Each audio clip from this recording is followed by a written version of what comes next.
Magandang umaga, kumusta po? Narito po ulit ang update natin para sa lagay ng ating panahon ngayong umaga po ng December 3, 2025. Sa ngayon po ay lumalakas na ang bugso ng hanging amihan, gaya po ninyong napapansin, at ito po ay umihip na dito sa Northern Luzon, lalo na po dyan sa may northern part, habang ang sama ng panahon naman nating binabantayan na nasa silangan po ngayon ng Bicol Region ay nasa layo po ng 1,050 km east ng Catanduanes, pero dahil nga po sa paglakas na ng amihan ay posibleng itutulak nito pababa na nagbabanta na mag-landfall ngayong darating na weekend, posibleng dyan sa may Eastern Visayas o kaya po ay sa Bicol Region, at lumakas na rin po ito, at kung maging ganap na yan na bagyo ay tatawagin na po sa local name na Bagyong Wilma. At ito naman ay pinapakita ng forecast model natin pong ginagamit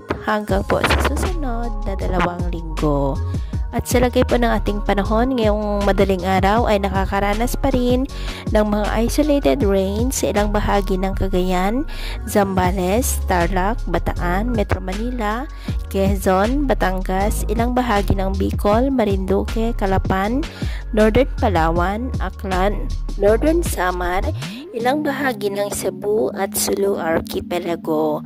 At mamaya po ay sisikat naman ang araw sa malaking bahagi ng ating bansa, pero may tsansa pa rin ng maulap na kalangitan na minsan ay may mga pulo-pulo na mga pag-uulan sa ilang bahagi ng Cagayan, Laguna, Marinduque, Batangas, Camarines Norte, Calapan, Northern Palawan at Sulu Archipelago. At mamayang hapon po, mas maraming lugar ulit ang makakaranas ng mas maulap na kalangitan with isolated rains. Kaya mag-ingat po tayo sa mga banta pa rin ng mga pagbaha at pagguho ng lupa. At sa atin naman pong mga baybayin, dahil sa lumalakas ng bugso ng amihan, ay maalon na po ngayon sa mga baybayin ng Batanes. Ng mga alon po ay posibleng aabot hanggang sa 2 to 2.5 meters height.